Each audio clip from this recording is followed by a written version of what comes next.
1600-ലധികം സർവകലാശാലകളും 1,00,000+ കോഴ്സുകളും UG, PG, diploma, MRS വരെ ലോകമെമ്പാടുമുള്ള സാധ്യതകൾ. കൗൺസിലിംഗ് മുതൽ വിസ വരെ, ഫോറക്സ്, ലോൺ, ട്രാവൽ, അക്കോമഡേഷൻ എല്ലാം ഒറ്റ ടച്ച്. വിദേശ പഠനം ആഗ്രഹിക്കുന്നവർ ഉടൻ വിളിക്കൂ 9001-9001-56 8000-8001-20.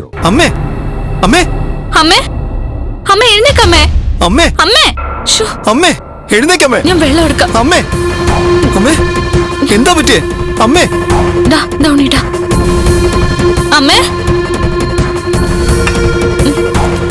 അമ്മേ അമ്മേ അമ്മേ അമ്മ കണ്ണു തുറക്ക്. അമ്മേ അമ്മേ എനിക്കമ്മേ. അമ്മേ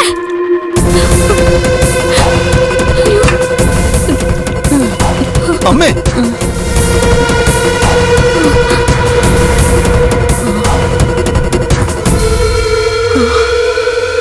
അമ്മേ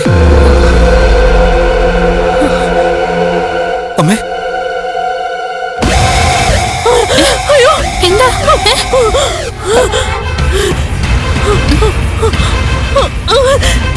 എന്താ അമ്മേ പറ്റിയത്? അവിടെ പോയോ? ആര്? ലക്ഷ്മി. ലക്ഷ്മി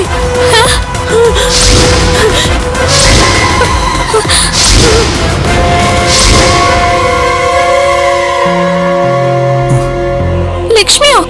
ലക്ഷ്മി അമ്മേ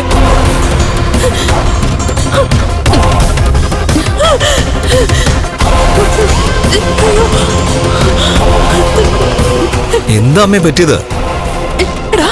പൂജാമുറിന്ന് അയ്യപ്പ വിഗ്രഹം എടുത്തു മാറ്റാനാ ഞാൻ പൂജാമുറിയിലോട്ട് പോയത്.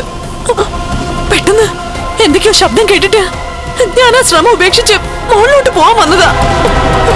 അന്നേരല്ലേ ഞാൻ ആ കണ്ണാടിയിലോട്ട് നോക്കിയപ്പോ എന്റെ പുറകിൽ ആരോ നിൽക്കുന്നത് പോലെ എനിക്ക് തോന്നി. എടാ അത് കഴിഞ്ഞ് ഞാൻ തിരിഞ്ഞു നോക്കിയപ്പോഴുണ്ടല്ലോ എന്റെ മുന്നിൽ ചിരിച്ചുകൊണ്ട് നിൽക്കുവാ മരിച്ചു പോയവളെ ആ ലക്ഷ്മി. അമ്മയ്ക്ക് തോന്നിയതായിരിക്കും അമ്മേ, ആ മേഘേണ്ട പോലെ. എടാ അല്ലടാ മോനെ, ഞാൻ ശരിക്കും കണ്ടതാ. ചിലപ്പോ ശരിയായിരിക്കും ഉണ്ണീട്ടാ. എന്തോന്ന് ശരി? എല്ലാരും പറഞ്ഞു പറഞ്ഞ് അവരെ കുറിച്ച് ആലോചിച്ച എല്ലാരും ഇപ്പൊ കിടക്കുന്നത്. അതുകൊണ്ടാ സ്വപ്നത്തിലും അല്ലാതൊക്കെ അവര് മുന്നിലേക്ക് വരുന്നത്. എടാ കണ്ട കാര്യം കണ്ടില്ല എന്ന് പറയാൻ പറ്റൂടാ മോനെ. എടാ ഞാൻ ശരിക്കും കണ്ടതാ. അയ്യോ എനിക്കിനി ഒറ്റയ്ക്ക് കിടക്കാൻ പേടിയാ. എനിക്കും. എടാ മോനെ നമുക്കൊരു കാര്യം ചെയ്യാം. നമുക്ക് എല്ലാവർക്കും കൂടി ഒരുമിച്ച് ഒരു മുറിയിൽ അങ്ങ് കിടക്കാം. എടാ മേഘം പറഞ്ഞത് 100% സത്യമാ. അയ്യോ അവളുടെ ആത്മാവ് ഈ പരിസരത്തൊക്കെ തന്നെ ഉണ്ട്. അമ്മ വലിയ ധൈര്യത്തോടൊക്കെ നിന്നാണല്ലോ, പിന്നെന്താ ഇങ്ങനെ? എടാ എനിക്ക് കള്ളം പറയേണ്ട കാര്യമില്ലല്ലോടാ മോനെ.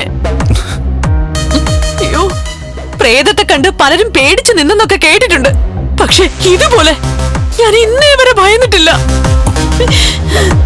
അവള് വലിയ ദൈവവിശ്വാസിയായിരുന്നെന്ന് ഉണ്ണിയേട്ടൻ അറിയാലോ. അയ്യോ അങ്ങനെയുള്ളൊരു മരിച്ചു കഴിഞ്ഞാ ആ ആത്മാവ് ഭൂമി വിട്ട് പോകുന്നവരും പ്രശ്നം ഉണ്ണിയേട്ടാ. എടാ ഇന്ന് നമ്മൾ ഒരുപാട് സന്തോഷിച്ചില്ലേ? അത് അവള് മറഞ്ഞു നിന്ന് കണ്ടിട്ടുണ്ടാവും. അതുകൊണ്ട് തന്നെയാ മേഘൻ ഇങ്ങോട്ട് വരാതിരുന്നത്. ഇപ്പോഴും അവളുടെ ആ ചിരിയെ കൺമുന്നിൽ നിന്ന് മായുന്നതേ ഇല്ല. അമ്മ വാ നമുക്ക് പോയി കിടക്കാം.